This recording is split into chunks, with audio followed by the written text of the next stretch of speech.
Olá, sejam bem-vindos a mais uma resenha do NP Agro. Na resenha, a gente costuma resumir aqui os principais assuntos da semana. Hoje, infelizmente, não temos a participação do meu cofundador aqui do NP Agro, Alexandre Inácio, que está em outras missões, mas nós temos o prazer de receber para conversar aqui com a gente o Rodrigo Lima, que é sócio-diretor do Agroícone. Bom dia, Rodrigo, tudo bem? Como vai, Fernando? Tudo bem? É um prazer estar aqui com vocês. Muito legal. Bom, Rodrigo é convidado super especial para a gente debater um assunto super especial também, né? Quer dizer, mais uma vez, foi mais uma semana dominada pelo assunto tarifaço dos Estados Unidos, né? Quer dizer, então a gente já teve na semana passada o início dessa guerra, enfim, dessa ameaça aí americana, e essa semana inteira a gente teve novas informações, novos desdobramentos do tarifaço anunciado pelo presidente Donald Trump, que deverá de agosto uma tarifa extra em cima das tarifas que já existem de 50% sobre as importações de todos os produtos brasileiros. O agro, embora tenha na China, né, o seu principal mercado no exterior, o agro é afetado e é afetado em algumas de suas principais cadeias produtivas. Então é isso que a gente vai falar aqui com o Rodrigo. Rodrigo, vamos começar do início, né?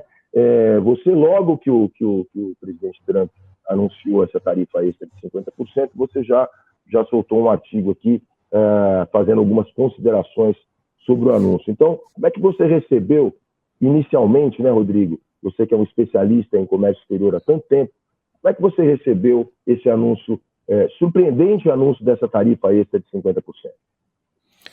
Fernando, eu recebi com bastante surpresa, como acho que a maioria das pessoas, e parece uma tática de guerra mesmo, como o presidente Trump tem usado com os vários países.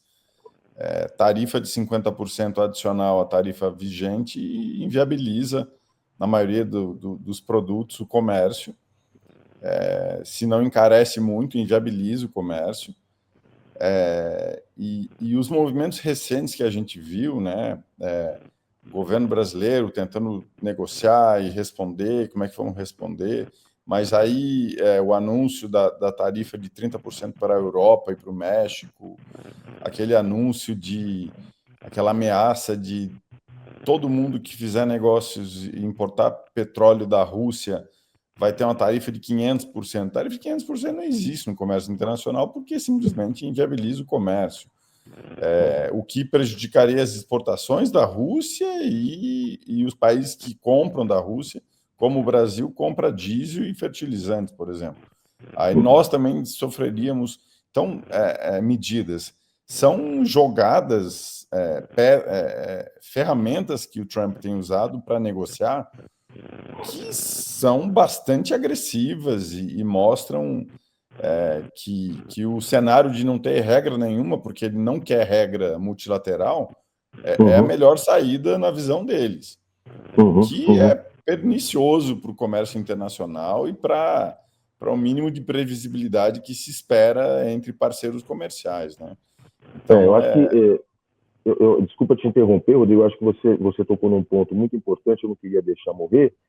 A gente não estava mais acostumado com isso, né? Quer dizer, a gente veio de décadas de consolidação da OMC, a gente veio de décadas, portanto, de negociações, né? Bilaterais ou negociações em bloco, enfim, todos os países muito preocupados em seguir as regras determinadas pela OMC, e quem não seguisse essas regras estava passível, né, a receber punições. Então nós tivemos, por exemplo, duas brigas com os Estados Unidos e com a Europa na OMC, em que o Brasil ganhou, inclusive, né? Quer dizer, nós tivemos a disputa do açúcar, nós tivemos a disputa do algodão com os próprios Estados Unidos. Então, pelo fato de os Estados Unidos não estarem cumprindo as regras ali acordadas para o comércio mundial, o Brasil ganhou e os Estados Unidos tiveram que pagar uma grana braba aí por causa da derrota, por exemplo, do painel do algodão, né? Quer dizer, então a gente estava acostumado, a gente estava se acostumando a viver assim, né? Eu acho que quando o Trump assume agora esse segundo mandato, ele deixa muito claro que não ia respeitar, né? Quer dizer, essas regras, que haveria um esvaziamento ali, talvez definitivo da OMC. Acho que muita gente, será mesmo que ele vai fazer? Será que não vai? Enfim, o que está acontecendo, o que a gente está vendo é isso, né? E você falou uma outra palavra muito importante, que é a previsibilidade. Nós temos cadeias exportadoras, aliás, nós e qualquer outro país, né? Quer dizer, tem cadeias que são eminentemente exportadoras. Então, golpes como esse não é simplesmente aquilo que você deixa de exportar, né? São empregos que são colocados em risco, enfim, são economias regionais que são colocadas em risco. Fica muito complicado de trabalhar nesse ambiente, né, Rodrigo? Fica super complicado, Fernando, e o que assusta, não sei, eu ainda tenho a sensação que ele está jogando muito, com um golpe muito baixo, assim, com todos os países, e nesse caso com o Brasil, porque assim, não deu para entender ainda o que efetivamente o que ele quer conseguir de concessão.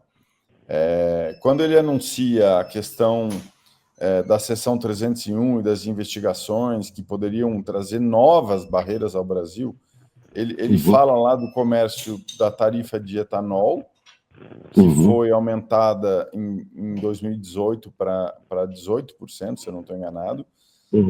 E hoje o Brasil importa muito menos etanol de milho, não por conta da tarifa, porque o Brasil conseguiu, felizmente, fomentar e criar um setor de etanol de milho pujante, que tá desenvolvendo de forma muito positiva para o país.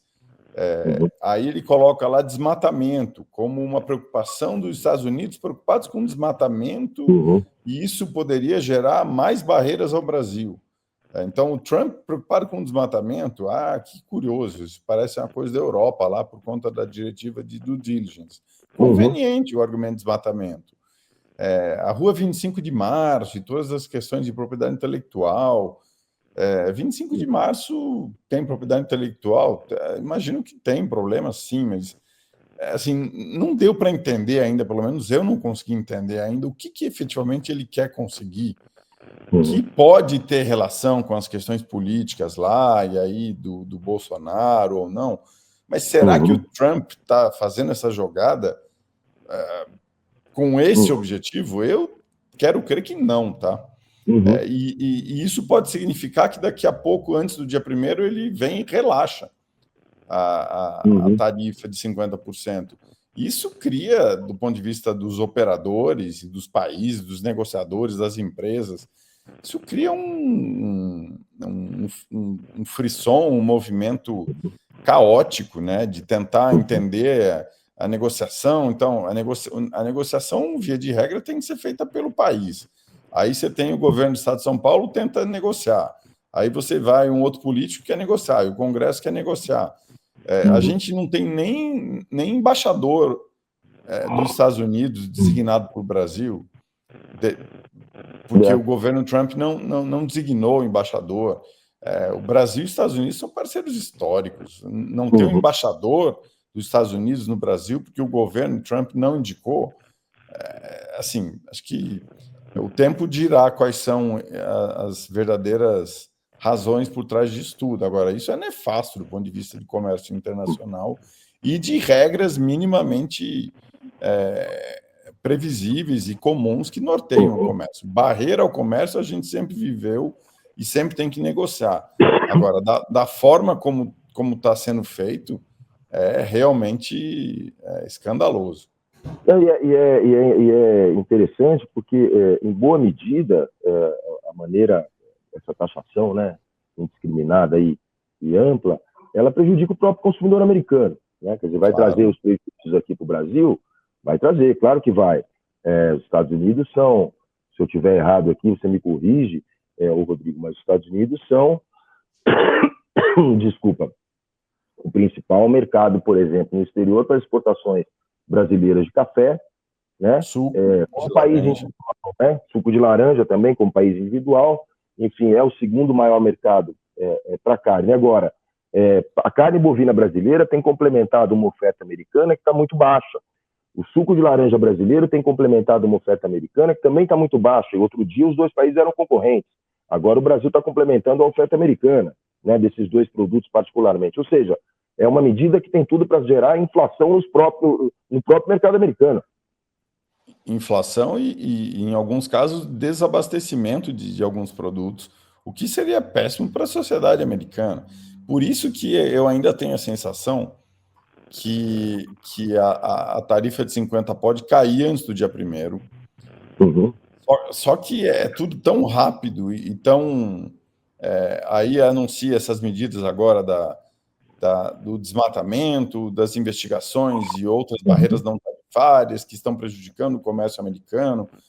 Uhum. Quando a balança comercial americana é superavitária com o Brasil. Então, no começo do governo, que ele começou a guerra tarifária e de outras medidas, que ele começou a argumentar que essas medidas se impõem sob o argumento de segurança nacional, isso já mostrava que, olha, ele vai usar uma série de justificativas que não tem o menor cabimento do ponto de vista fático e legal para tentar conseguir concessões. E aí está fazendo todo mundo se movimentar para isso. Só que isso é disruptivo, porque você pode mudar. A gente está tentando conseguir novos mercados para reduzir o impacto da perda do mercado americano.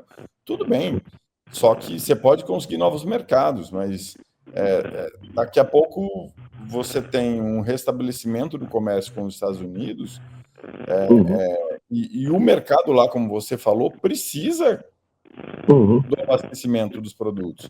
Então,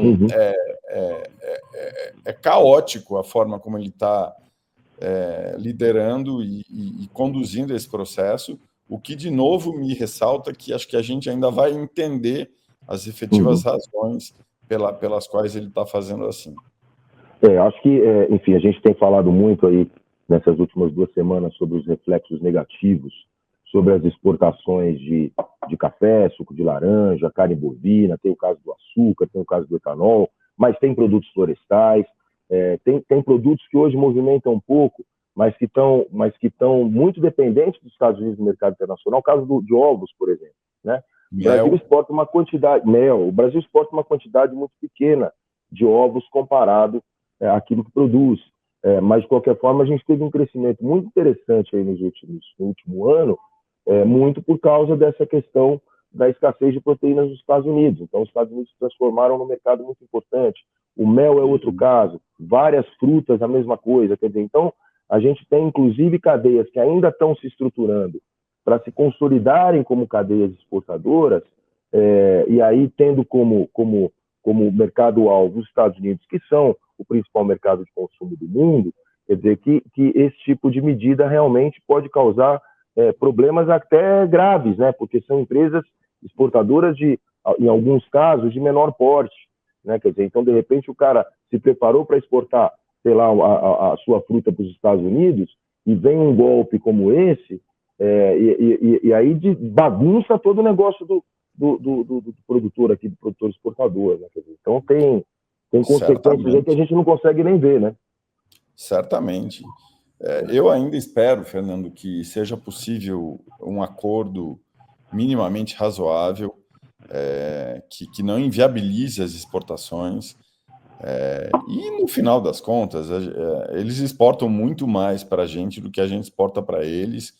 E só na parte de serviços bancários, por exemplo, como um tipo de serviço, a própria reclamação do Pix é uma coisa curioso tentar entender porque o Pix vai tomar espaço do cartão de crédito, da bandeira americana, que, sabe, ele está jogando baixo num nível grosseiro, e isso é nefasto para as relações internacionais, e acho que a sociedade americana pode pagar preços desse enfoque do atual presidente, porque na medida em que os negócios, que os exportadores aqui consigam acessar novos mercados para reduzir o impacto, e cause desabastecimentos lá de verdade, o consumidor lá vai ter problemas. Ou custo maior ou desabastecimento. E a grande questão de fundo é realmente por que ele quer isso. Exatamente o que tem superávit com o Brasil. Exatamente o que ele está procurando. Agora, muito bem, o Trump está aí, veio para ficar, pelo menos durante mais esses próximos anos. E mesmo, digamos que aconteça aí uma negociação e a tarifa de 50% não entre em vigor no dia 1º de agosto, que seja adiada a sua entrada, ou que entre em vigor, que é outra coisa que ele faz, às vezes ele impõe a tarifa fica lá 1, 2, 3 dias, ele pode postar nas redes sociais que ele de fato impôs a tarifa, mas depois ele tira a tarifa, enfim, tudo isso faz parte do jogo do Trump. A questão é a seguinte, quer dizer, nesse jogo sem regras que a gente passa a viver, pelo menos com os Estados Unidos, e vamos esperar que isso não vire moda, mas o que fazer, né? Quer dizer, qual é o caminho para o Brasil tentar garantir aí, vai garantir sem dúvida a sua forte participação no mercado internacional, particularmente na área de alimentos, né? Quer dizer, muitas cadeias produtivas reclamam da postura do governo e dos governos, não é desse governo, dos últimos governos, de terem buscado poucos acordos bilaterais, por exemplo, né? Quer dizer, acordos bilaterais de alguma maneira melhor amarrados, que evitam esse tipo de ruptura no meio do caminho, né? Quer dizer, então acordos bilaterais podem ser, quer dizer, tudo bem, a gente parte para acordos bilaterais, a gente tenta diversificar mercado, a gente não consegue deixar os Estados Unidos de lado, mas a gente tem que ter lá 2 pés atrás agora com as negociações com os Estados Unidos. Ao mesmo tempo, a gente tem a União Europeia, que também nos pressiona, principalmente por questões ambientais, e é um outro mercado, claro, fundamental. A gente tem a China, que tem um peso muito grande para o comércio brasileiro, mas que também, no passado, já adotou medidas unilaterais que nos prejudicaram em algumas cadeias, né? Nós estamos vendo agora o que está acontecendo, por exemplo, com a questão da gripe aviária, né? Quer dizer, então o Brasil registrou lá a gripe, o primeiro caso de influência aviária de alta patogenicidade em Montenegro, no Rio Grande do Sul. O próprio Brasil anunciou, fez o vazio sanitário, um mês depois ficou livre, se autoproclamou novamente livre da gripe aviária, e a China não reabriu, né? Quer dizer, vários países reabriram logo num primeiro momento o mercado para exportações brasileiras, e a China não o fez, né? Quer dizer, então, que mundo é esse? O que a gente pode fazer, na tua opinião, Rodrigo, para a gente tentar se defender desse tipo de medida? Fernando, o cenário que você pinta é a vida real, né? E, para mim, esse cenário mostra que negociar acordos bilaterais e acordos regionais de comércio é um caminho. Sim, é um caminho, e o Brasil deixou de fazer isso por diversas razões, e agora a gente está sentindo na pele que, se eu preciso negociar, se um acordo desse me permite negociar preferências comerciais, quanto mais preferências eu tiver, mais portas abertas, em tese, eu tenho, e portas abertas eu tenho, inclusive, para negociar questões sanitárias, quando eu tiver uma questão sanitária como a influenza aviária. Então, a gente não pode ter uma solução única, e não existe uma solução única, que seria, em tese, as regras da OMC.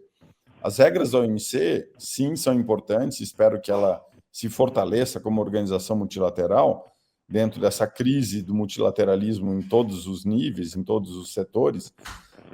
Só que aí tem os acordos regionais de comércio, e aí o acordo União Europeia-Mercosul, o acordo com a EFTA, que envolve alguns países, Noruega, Luxemburgo, que entrou em vigor agora, também é super importante.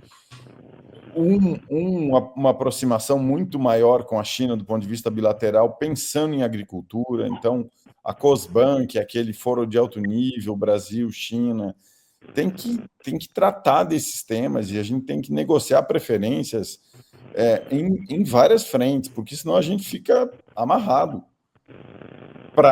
tanto para o acesso ao mercado, quanto para as questões sanitárias, barreiras técnicas, as questões ambientais também.